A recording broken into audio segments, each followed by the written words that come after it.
Hello, everyone. I'm Suzanne Ross from the online magazine, The Raven Review, and it's my privilege to welcome you today to Islam and Violence, Debunking the Myths with Dr. Asma Afsaruddin, Professor of Islamic Studies at Indiana University, Bloomington.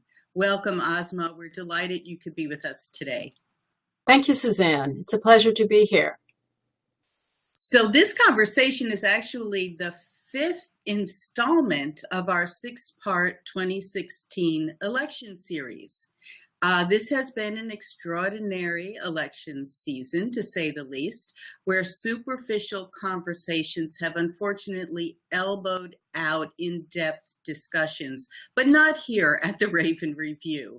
If you've missed our past conversations about lessons from Nazi Germany, political violence, racism, and voting Christian values, you can find those recordings at the Raven Review website.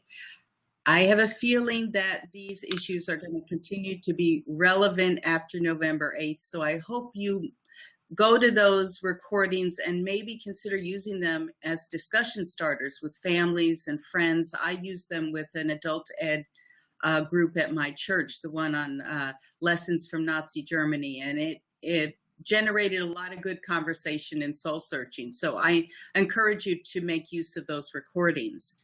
Now, when it comes to campaign rhetoric about our topic today, fear has certainly crowded out reason. And this conversation with Dr. Afsaruddin offers us a chance to step back from our fears in order to examine commonly held beliefs about the connection between Islam and violence. Maybe there's less to fear than we thought, or maybe we're afraid of the wrong things. It would certainly be good to find out. So I'd like to welcome our listeners to this conversation and let you know that my colleague Adam Erickson is going to be monitoring the chat room and joining the conversation a little bit later. Hi, Adam. We are... Hi, Asma. Oh, good. You're there. Good. Please type your questions and comments in the chat room, and Adam will bring them into the conversation. So allow me to offer a brief introduction, Asma, for those who may not be familiar with your work. We'll post a fuller biography when we post the recording. But for now, I just want to point out that your fields of specialization are the religious and political thought of Islam, Quranic hermeneutics or interpretation of the Quran, Hadith, and gender issues. You're the author and or editor of 4 books, over 50 research articles, book chapters, and encyclopedia entries, and you've lectured widely in US, Europe, and the Middle East. And we need to add Australia too, because that's where you and I actually met when you delivered the Raven Foundation lecture at the Cover Conference in Melbourne this year. It was funny. I live in Illinois, you live in Indiana, and we went to Melbourne to get to meet each other. That's globalization, isn't it? It certainly is. I also want to let people know that you frequently consult with U.S. governmental and private agencies on contemporary Islamic movements, interfaith and gender issues. And again, we are really delighted to have you with us today and that you took time out from your busy schedule to be with us. So I want to jump right in, Asma, into campaign politics with you. Sure. Get the big stuff out of the way first. And we're actually going to divide the conversation up into 2 parts. So you and I will talk politics and policy. And then I will hand you over to Adam for a discussion of more theological issues. Mm-hmm. So as most people are aware, the Republican presidential candidate, Donald Trump, initially proposed a ban on immigration from Muslim countries, and that caused quite a furor, and he backed away a little bit from it and is now talking about extreme vetting of immigrants from Muslim countries. I believe this the reasoning behind this really has to do with the fear of terrorists and terrorism coming into our borders in the U.S. So I before we discuss politics and policy, Asma, I'm wondering if you would just react to this as, you know, an American Muslim woman hearing this kind of talk. What is your reaction to that? Right. Well, I remember hearing that remark from Donald Trump, and I remember the rationale that he proposed for advocating such a ban and what he later called extreme vetting. He said he was afraid of immigrants coming into this country who do not share American values, as he put it, and that he was also afraid of violence and terrorism. Well, on the question of American values, as it turns out, I'm wondering how well Donald Trump represents certain basic American values. I mean, frankly speaking, his extreme misogyny. I mean, the kind of remarks that have been unearthed in, in recent weeks about his attitudes towards women, his, frankly, his regarding of women as, as frankly playthings, right? I mean, I don't want to repeat the very crude and vulgar comments that he made on that tape that was released, but it clearly demonstrates without any doubt that he has very little respect for women and respect for women as human beings with their own dignity and their right to, enter the workforce and be taken seriously as the intellectual and professional human beings that they are. One of the values that Trump and his representatives touted in public was that assuming that a number of citizens of Muslim majority societies may not have comparable values on women. I would like to take him to task on exactly this point. I'm also dismayed by the rank bigotry that he has, publicly demonstrated. I also don't think bigotry is a foundational American value, and I'm sure many Americans will agree with me on that. So it's obviously an ideological maneuver. It is a political ploy. It is part of the general fear-mongering that Mr. Trump and his supporters, some of his supporters have engaged in, and therefore not to be taken seriously. Now, for the issue of violence and terrorism, of course, that is, I think, a legitimate concern. But then to assume that the majority of populations in these countries, particularly in the Middle East and the Arab world and the Arab Muslim world, are somehow to be tainted by the broad brush of violence and terrorism is, of course, extremely unfortunate and an unfair depiction. And some of the more level-headed and saner politicians, of course, have taken issue with Trump's proposed ban on Muslim immigrants. I was very impressed by the fact that people from all over the political spectrum were very critical of this kind of divisive rhetoric, and certainly does not represent the best of American ideals. Mm-hmm. Well, thank you for that, Asma. And I do want to come back to your point about gender issues and values about women when we talk about. I want to talk about Islam and modernity with you, but just to finish this this type of, as you say, broad brush that connects Muslims with violence and just sort of this gross generalization. How have you been? What have you observed about how that has impacted relationships with Muslim Americans and the rest of America? Well, I personally don't have anecdotes to share with you that would be, indicative of mass hysteria or bigotry, but I do read accounts of how individual American Muslims have been targeted just because of distinctive religious attire, or how mosques have been targeted for hate crimes. There is an American Muslim organization by the name of the Council on American Islam Relations who monitors incidents of this sort, and they have seen a sharp spike in the number of such hate crimes and incidents targeting specifically American Muslims.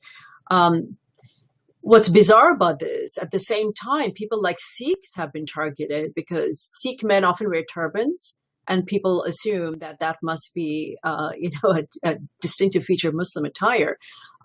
People have been targeted because of the color of their skin. Again, this is, I think, a reaction to the kind of rhetoric that is in play on account of Trump's very divisive views that he has expressed in public. I think certain people who harbor such deep, bigotry against American Muslims, but also just people who are perceived to be foreign, non-Americans. We know that, terrible things have also been said about Mexicans. And I'm reminded of the incident of that judge, right? The Mexican-American judge in Indiana, who was asked to, who had been potentially tapped to lead an inquiry into Trump's university. And Trump came out and said, oh, no, we can't trust Mexicans on this issue, despite the fact that, of course, he's American born. All of this hate-mongering rhetoric, I think, has empowered certain people to fall out of the woodwork and take this opportunity to express feelings of rancor and resentment at perceived foreigners, at perceived aliens who supposedly do not fit into the American mainstream. Yeah, and that's one side of the fear that I have when I hear that rhetoric, and the other side is that it's going to really silence people, and people are going to feel so targeted that they are going to withdraw. I was reading an article about a Muslim family trying to deal with those issues with their daughters. Do they wear hijab? Do they not? Do they pray in public? They've been avoiding praying in public because of these fears. And that's a thing that, and for me personally, just to talk personally, that's upsetting to me that a nation that is supposedly founded on the values of religious freedom is forcing people to hide their religious expressions. Right. I would agree. I totally agree with you. I know certain American Muslim women who are having second thoughts about wearing the hijab, the headscarf in public, because that just immediately makes them so visible, right, as a Muslim. And I was at a meeting of the American Academy of Religion, I think 2 years ago, and I believe that was in Atlanta, where a American Muslim participant in the conference was verbally assaulted by a guest at the hotel that she was staying at, mainly because she was wearing a hijab, a headscarf.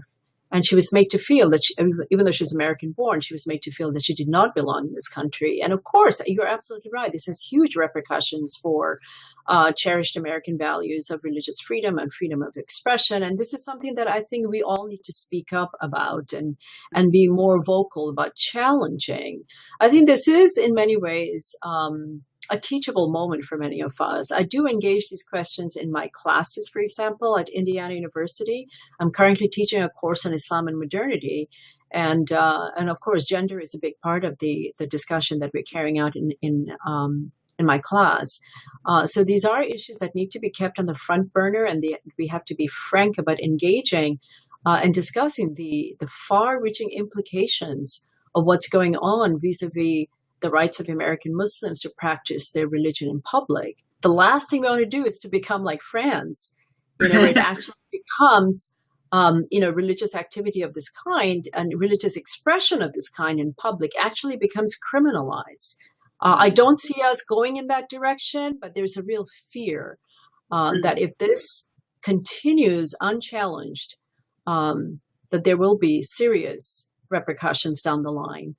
Yeah, and I think that's part of why we want to have a conversation, a public conversation with you about this, because it really is very difficult in the moment where you're being harassed or verbally abused to go into a big discourse about why you might be mistaken about the relationship between Islam and violence. You can't really have that kind of conversation in the moment. That's right. And plus, it's not up to each individual Muslim to have to be out there defending their faith. I mean, it's just too much of a burden. So, Asma, that's what you and I and Adam are doing today, is trying to dispel some of these misconceptions. Sure. So that these reactions, just become less part of the way we interact with each other. Sure. I want to maybe start to unpack this relationship between these misunderstandings about Islam and violence by looking at this term that's become very hot, this term radical Islamic terrorism. President Obama and candidate Clinton refused to use the term. Right. Donald Trump is insisting that they're avoiding the issue by not using the term. Can you help us understand just what's going on here in this discussion and what's at stake with the use of this term? Right. Well, I agree with President Obama's reservations about using this term. He has resolutely refused to use it in public and has, of course, drawn the ire of people like Donald Trump and other more conservative or hawkish Republicans for doing that. And Secretary Clinton also has refused to adopt that term. And their explanation, and again, this is an explanation that I actually do agree with, is that they do not wish to associate Islam as a religion with terrorism. And Islamic, as an adjective, implies just that, and particularly for people who are not terribly well informed about the religion. I think Secretary Clinton, in one of the debates, used the term radical jihadi terrorism, which for me is also very problematic. If you remember from the conference in Melbourne, the Cover Symposium, that I had actually also questioned the use of jihadi in this context, because whatever else these violent militants are carrying out, they are not carrying out jihad, certainly not as described and developed by classical Muslim scholars and jurists. I personally use the term Islamist terrorism, where Islamist flags their thinking as part of an ideology. It's not part of a religion, a world religion, but it's part of an ideology where religion actually has been instrumentalized for their own particular political motives. So I would prefer that term. I often use just simply radical militants who claim to be adhering to Islamic principles and so forth. Because, when we actually look at some of these perpetrators of terrorist attacks, for example, the people who carried out the 9/11 attacks, it was clear that they were not exactly observant Muslims, right? On the night before the attacks, they actually went to a nightclub where they had nude dancers and they were drinking. Certainly not the behavior of observant Muslims, or I would say observant Christians for that matter. And also when we look at certain members of ISIS, apparently quite a few members of ISIS are staunch secularists from the former Ba'ath government in Iraq and have absolutely no religious training or any kind of religious, active religious affiliation. So I think absolutely, I think we should be very careful about how we deploy such terminologies, because, they do evoke certain associations in the minds of, the casual listener. And I think we have a responsibility to the public to use these terms very carefully. And therefore, I would actually advocate that we avoid the term Islamic terrorism because of the unfortunate connections that it draws between Islam as a religion in itself and violent acts of terrorism.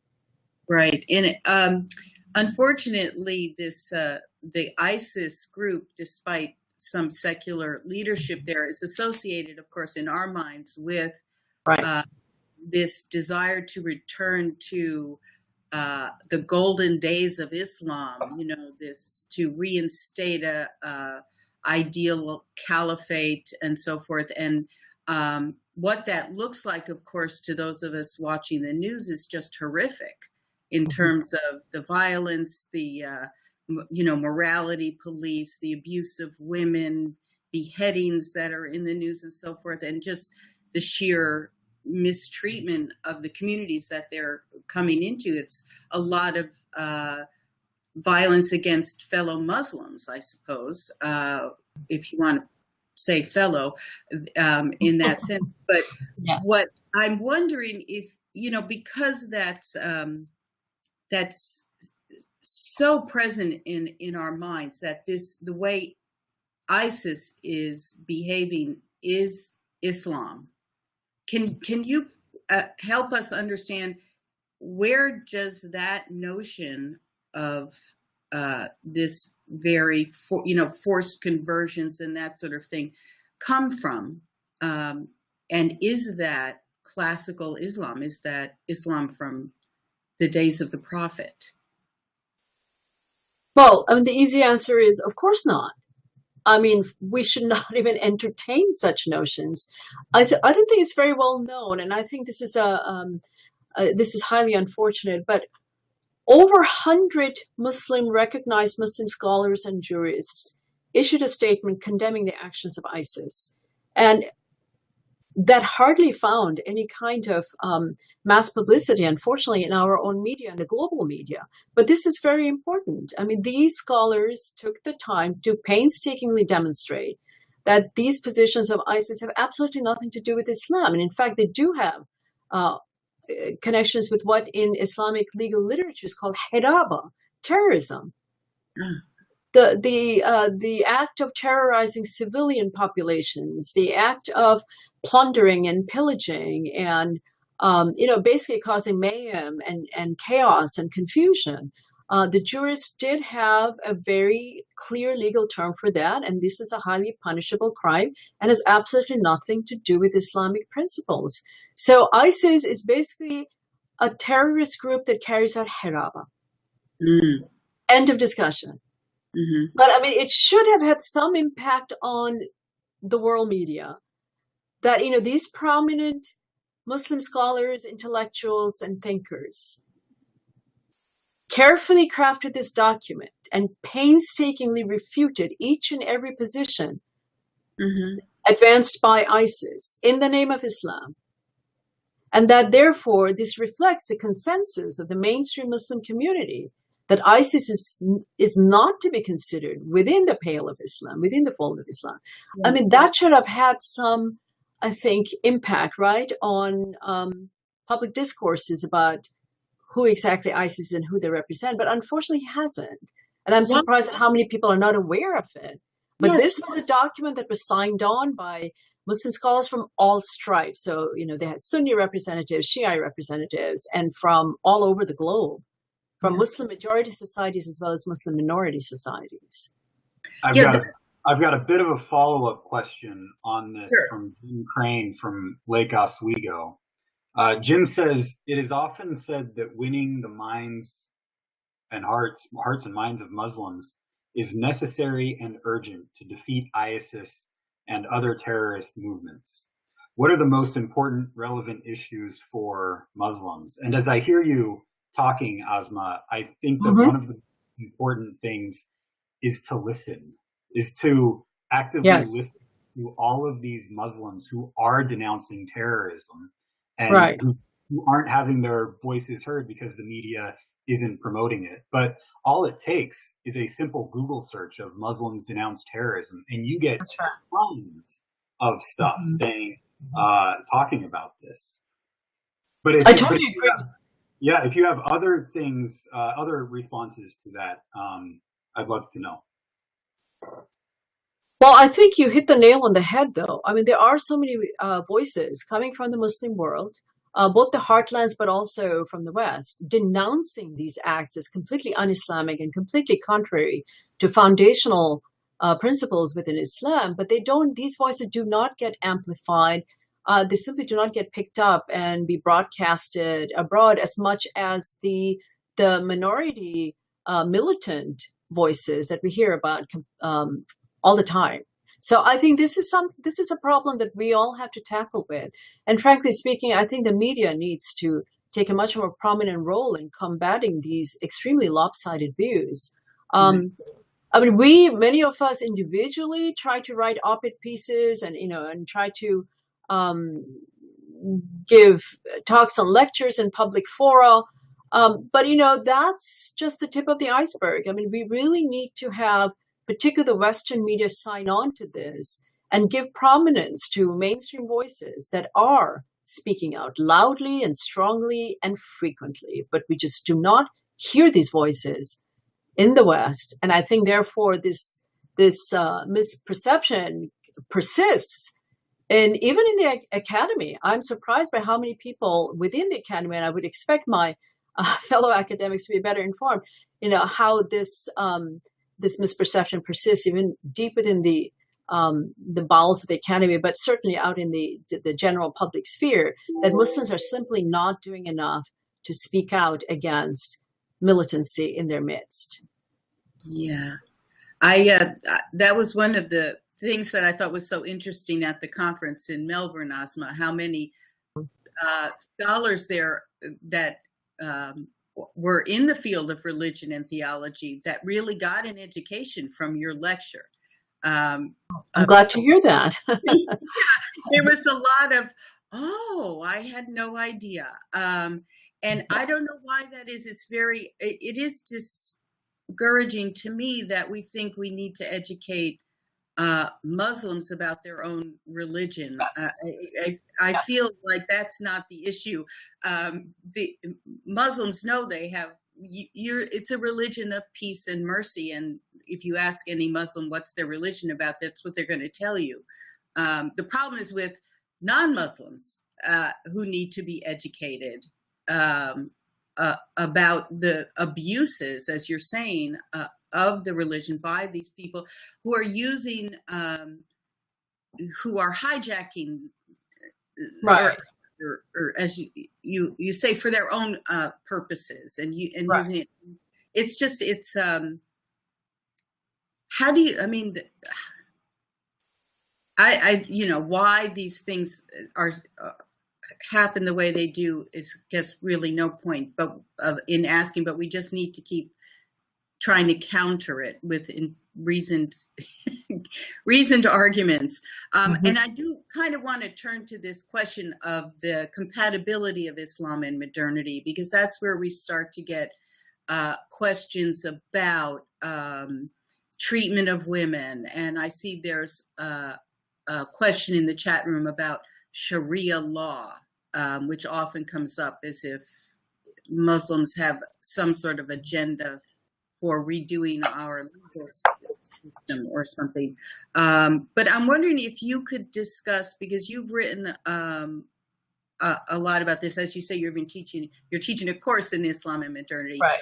How do you address this question of whether or not Islam is compatible with modern values of religious tolerance and equality of treatment of women and representative government, those sorts of values? Well, Suzanne, you gave me the perfect opportunity to put in a plug for my recent book. May I do that? Please, absolutely. Okay, well, here is my most recent book, called Contemporary Issues in Islam. Is that coming through? Move it a little to your left. There you go. Okay, I'm going the wrong way. All right, So Contemporary Issues in Islam, which was published last year by Edinburgh University Press. And the reason I really wanted to write this book, when Edinburgh University Press approached me and commissioned me to write this monograph, because I thought it would give me the opportunity to deal with exactly the kind of questions that you're posing to me right now. So the table of contents, if I can just quickly read that to you. The first is negotiating the shoals of modernity.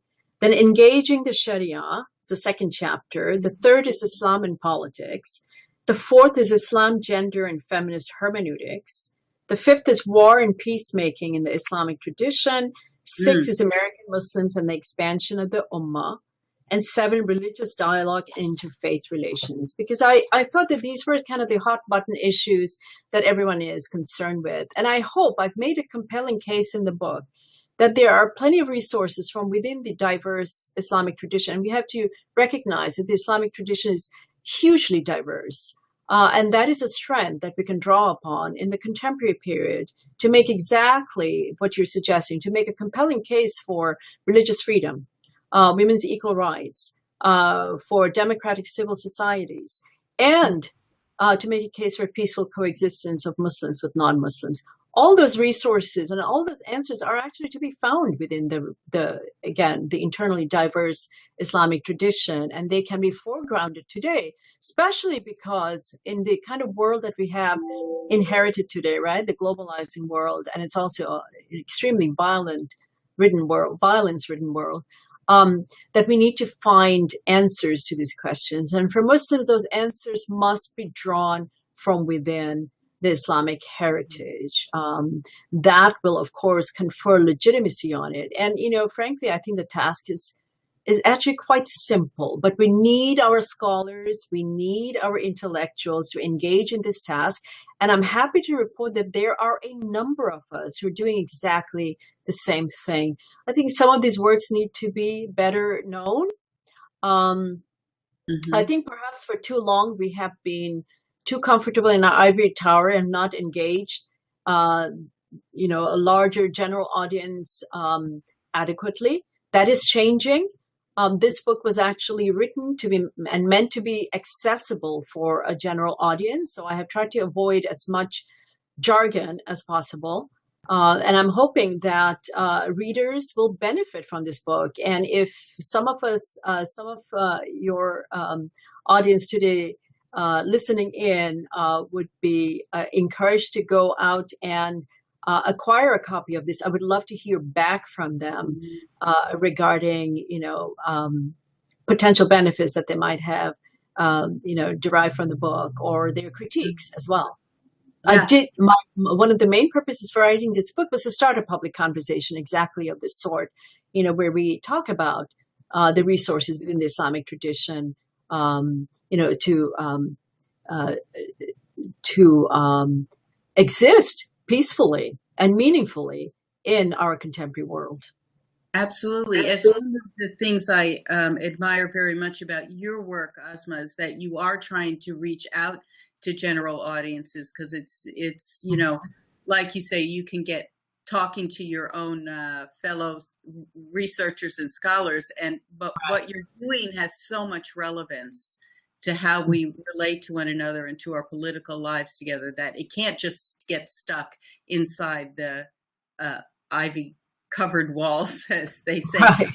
I wonder if you just give us, before I turn it over to Adam, just give me one example from the early days of Islam, a resource, for example, that may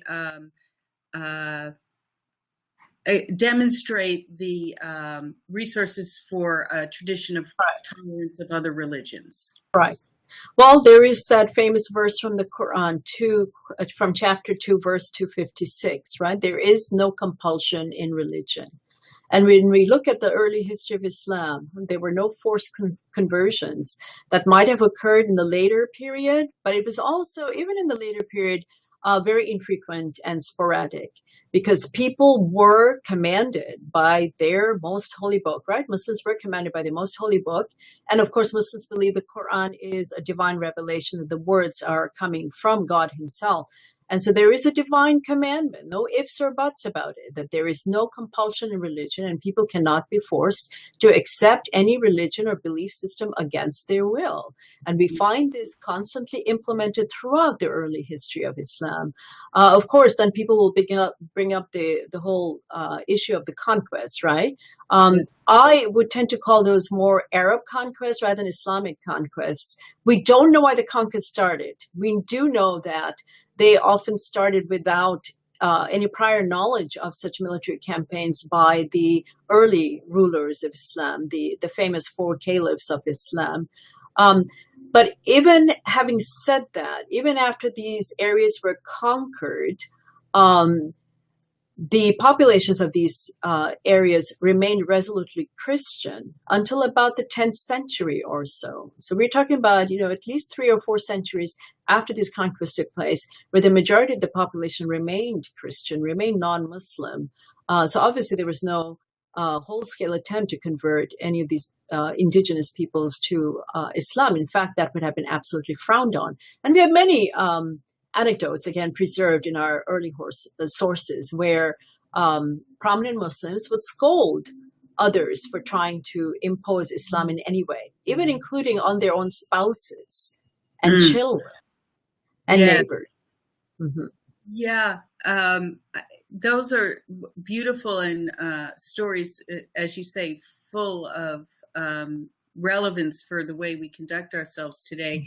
And I just tell a short anecdote before I turn it over to Adam, in that Adam and I know a wonderful, educated Muslim gentleman from Iran who we were doing interfaith conversations with, and we were organizing a public conference. And I was asking him to please explain Islam. What are the 7 pillars? What are the, 7? Five. What are the 5 pillars? Wait, that wasn't right. And he was very hesitant. And I said, why? Why won't you just explain some of these basic things? He says, but Suzanne, there's no compulsion in Islam. And to even talk about it in a public setting might be construed as me trying to compel people to believe. And I thought, oh my goodness, you're carrying it a little too far. This is just a seminar. But, some, that's a very serious and well honored verse in the Quran. And I just wanted to sort of bring in a contemporary example as well. So I've been not focused on the chat room, but I am going to switch with Adam now and monitor the chat room and let Adam continue the conversation with you, Asma. Thank you. Okay. Thank you for what we've done so far. Well, thank you, Suzanne. It's great conversing with you, as always. Thanks. Hi, Asma. Hi, Adam. So we've got 2 questions in the chat room that are kind of questions that I was going to ask anyway. Okay. One of them is from Jim, who asked earlier about winning the minds of Muslims. And I took it kind of in the West, and he's wanting to take it more local in the Middle East. And you've done a lot of traveling throughout the world and in the Middle East. And one of the things that I love about your paper is that you talk about Middle Eastern scholars who are doing great work to try to reform this Islam. And I think that's Jim's question. What is being done throughout the world, especially in the Middle East, to do this work? Well, these are not like well-identified movements and so forth, in the sense that there are individuals working sometimes together, but usually often alone in resurrecting certain principles that have been perhaps forgotten over time, in resurrecting history that has been allowed to recede into the background, and demonstrating that, what Fazlur Rahman called, and this is a favorite quote of mine, in demonstrating that we need to make a distinction between what we can call normative Islam and historical Islam. This is Fazlur Rahman's distinction. And by that he meant that there's certain, of course, normative principles within Islam that can never be violated. However, in the actual unfolding of history, people often had to adjust themselves to historical realities and often let some of these principles slide or become compromised. But that doesn't mean that that those examples that are not in accordance with foundational Islamic principles are anyway binding on later generations of Muslims, that we should recognize them for what they were, that they were contingent responses to specific historical circumstances, and those contingent responses were not meant to be historically and normatively binding for all generations. I think this is a distinction that quite a few Muslims are unable to make, and they may point to certain practices that that would no longer fit our modern world as being necessary to revive. And the response to that would be, well, that is not actually part of the Sharia. And the Sharia, I noticed that there is a question about the Sharia, and I think I can take this opportunity to make a distinction between Sharia and fiqh. And what do I mean by these scary Arabic words? Sharia in Arabic actually means a path. And it often meant a path to the watering hole. So what it is indicating is that this is the font of ethical and legal principles. Sharia is not law. We often hear the term Sharia law. That's actually quite silly. When we refer to law, we're actually referring to fiqh, which is the Arabic word for jurisprudence. So Sharia is actually more of a moral code, and that has been divinely revealed. But as we know, no moral code in itself provides all the answers, right, to life's different situations and exigencies. That moral and ethical code has to be interpreted by human beings through their rational faculties. The result of this human deliberation, the result of this human engagement with God's commandments is fiqh or jurisprudence, right, which means the study of the law. The regulations that are derived through this process of human deliberation are very much there for a human product and therefore fallible and changeable.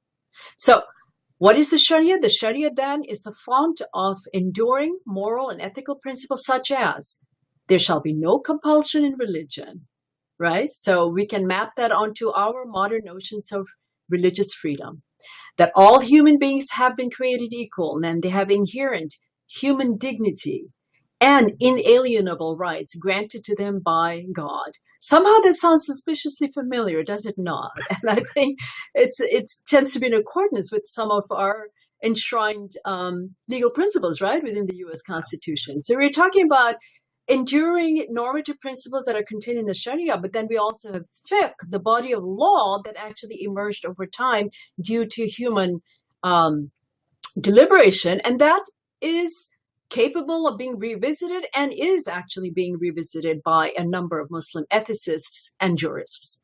Is that the stuff that we often hear people accusing Sharia of stoning women and genital mutilation? That's all fiqh, not Sharia. That's fiqh. Well, genital mutilation is actually not even part of fiqh. That's cultural. That's another problem that we need to avoid, that often cultural practices that were deep-seated and not dislodged by Islamic law, and that continued in a number of societies, is then assumed to be part of, again, Islamic law.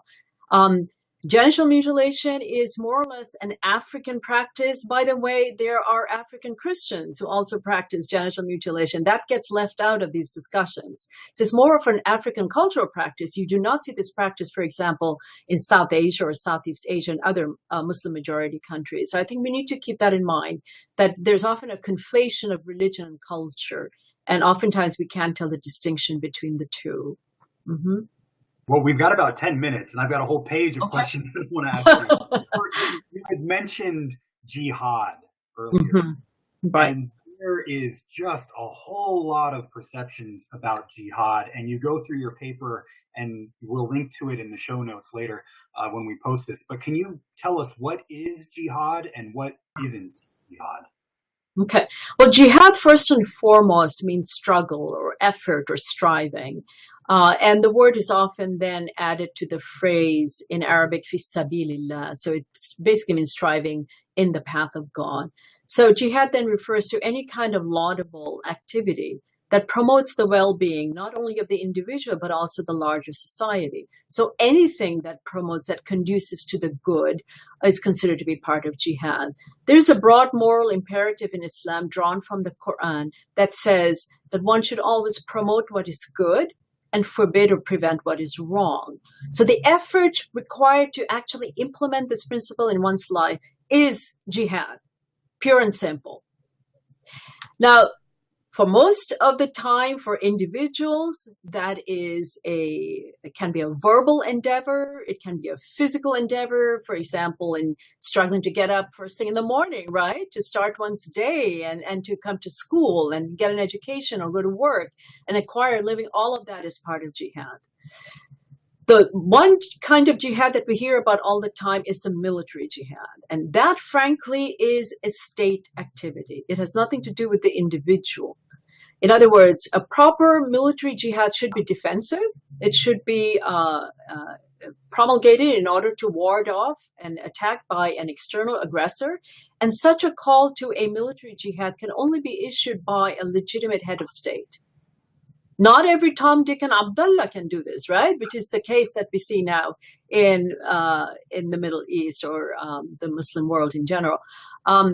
So it's only the legitimate head of state who can do that. It has to be defensive. And this may sound familiar to people who are familiar with just war theory, and it's meant to be a last resort. And if you look at the life of the Prophet Muhammad, we see that the military dimension of jihad came very, very late in his career. After 12 years of preaching peacefully about Islam and conveying the message of God, it was only in Medina after the emigration, the hijrah, 2 years after the emigration, that finally we find a verse in the Quran that allows Muslims to defend themselves against the persecution that they had encountered at the hands of the pagan Meccans. This is one of the things that I loved about your paper, is that you say that the earliest connotations of jihad refer to patient forbearance in the face of persecution. Right. Mm-hmm. And can you talk a little bit about the early Muslim community and this patient forbearance, almost even what we would call nonviolent resistance? Sure. Yes. Yeah. Sure. Sabr or patient forbearance is actually the enduring aspect of jihad. In other words, one is expected to practice this attribute throughout one's life, right? I mean, our patient forbearance can never be terminated in any way, because we need it under all circumstances, right? As we face the vicissitudes of life. And that is the most predominant aspect of jihad that we see, particularly in the Meccan period and in the early Medinan period. The Quran counsels Muslims over and over again to show forbearance with those who harshly persecute them, to counter evil or harm with good, to set a good example for those who were, in some cases, also violently opposing the preaching of the Quran in Mecca. So that we're talking about the first 12 years of the Prophet's career, when it was non-violent, and where the dimension of jihad that we are particularly familiar with is sabr or patient forbearance. It was only after, as I said earlier, after the emigration to Medina, that Muslims received the permission to physically retaliate against their aggressors. One of my favorite passages in the Quran is this verse that says, good and evil cannot be equal, repel evil with what is better. And context is nonviolence. That's right. Evil absolutely. With better, and your enemy will become as good as a great friend. That's right. It's a very hopeful, nonviolent message found right there within it. Yes. But there are also passages that people will point to that talk about violence. And you do a great job in the paper talking about these two and putting them in context. One of them comes from chapter 2, and I'll read it in full and allow you to respond to it, okay? Sure. So, it starts about verse 190, and it says, "Fight in God's cause against those who fight you, but do not overstep the limits. God does not love those who overstep the limits. Kill them wherever you encounter them, and drive them out where they drove you out. For persecution is more serious. Do not fight them at the sacred mosque unless they fight you. If they do fight you, kill them. This is what such disbelievers deserve. But if they stop, then God is most forgiving and most merciful. Fight them until there is no more persecution, and worship is devoted to God. If they cease hostilities, then there can be no further hostilities except towards aggressors." There's a lot going on in that passage, and people often want to pick out one verse here and one verse there. Can you just respond to that passage? Yeah. Well, the most important verse is actually the first one that you quoted, 2:190, and that basically conveys, I think, the fundamental message within that cluster of verses is that there can be no aggression in Islam. right? That's about as clear as it gets. In other words, Muslims under no circumstance can actually initiate a military campaign. I mean, it has to be in response to a prior attack, and it also has to be proportional. You cannot exceed the limits of the aggression that you were subjected to. I actually do a detailed survey of this cluster of verses in my earlier book, The Striving in the Path of God, Jihad and Martyrdom in Islamic Thought, which came out in 2013. So I would encourage readers who want to actually understand the full impact of that cluster of verses to consult that book. But the other important point to remember is that these verses were directed only at those pagan Meccans who had attacked Muslims. This was not meant to contain a general commandment. When it says, slay them where you find them, but that is only in response to those pagan Meccans who had actually attacked Muslims and had caused them great harm. Of course, as you pointed out, you can pluck this verse out of context and deploy it as a proof text that allows you to go around slaying people. And of course, groups like ISIS and other militants are able to do that. But I think it's important for us to realize that there is a larger context to it. And by no means was this verse meant to be used as kind of mandating a scorched earth policy against those assumed to be your enemies. It's also really interesting because you talk about the history of the interpretation of this. And very early in Islamic history, yes, people are saying this is specifically about the first Muslims. This isn't about us. So a lot of people, Abdul Ghaffar Khan, one of my heroes who led a nonviolent protest against the British Raj, look at these verses and say, this is not for us to use or to be violent. It was just for them, and we have to stick with the nonviolent ethic. Absolutely, yes. Like the context is just fascinating to me. The different ways in which this has been interpreted throughout Islamic history. Yeah. Fascinating. One of the other hot button issues is some people claim that Islam promotes suicide bombings. Yeah. Can you talk about suicide bombings and Islam? Yeah. Well, that's just not true because the Quran actually categorically forbids suicide, self-immolation in any way. And so does the Hadith literature, the literature that contains the sayings of the Prophet Muhammad. So that is categorically forbidden. Life is a gift from God, and we are always supposed to protect it and nurture it for ourselves, but also for our fellow human beings. I mean, that's just a primary moral imperative within Islam, and that simply cannot be violated ever. In the book that I mentioned, It's Striving in the Path of God, I actually look at some of the writings of these suicide bombers and try to look at the rationale that they present. They actually present it as more or less a practical military stratagem. They're often saying, we are outnumbered and outgunned by superior military forces. The only thing we can use actually to strike terror in their hearts is our own bodies. And so they justify it on the basis of the practical benefit that can, in their sick thinking, I mean, that can result from this stratagem. But they're not actually able to invoke any kind of Quranic text or any kind of scriptural basis for this belief. I would recommend reading the detailed refutation that has been posted by a Pakistani cleric, Al-Qadri. And for some reason, I'm blanking out on his first name. But I do refer to that, both in that book, The Striving in the Path of God, but also in my Contemporary Issues in Islam.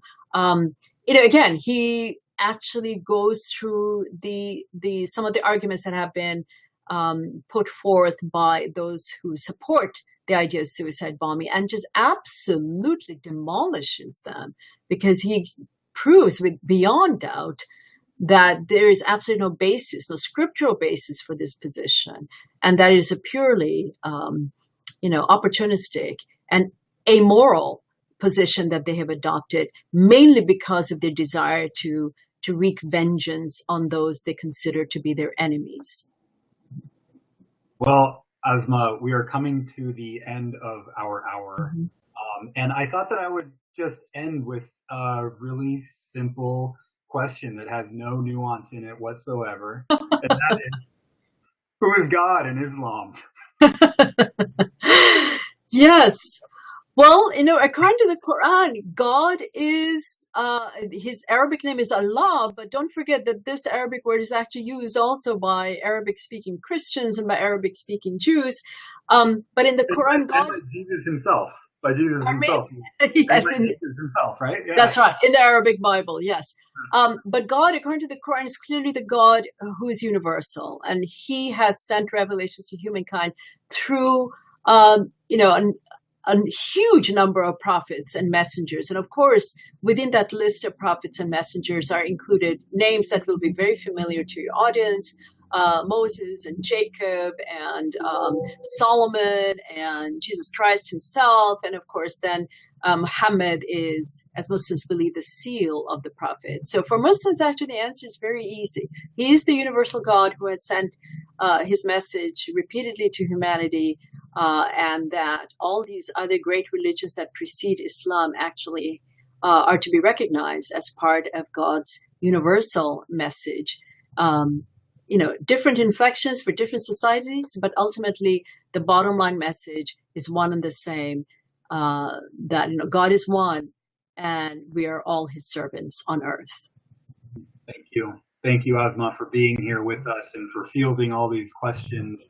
I have learned so much, and Jim says this has been a wonderful education for me. Right. And a wonderful education for all of us. We could have gone on for another 3 hours, I think. So thank you for being here. It was a great pleasure, and thank you to all of our guests who are here in the chat room and adding to the conversation.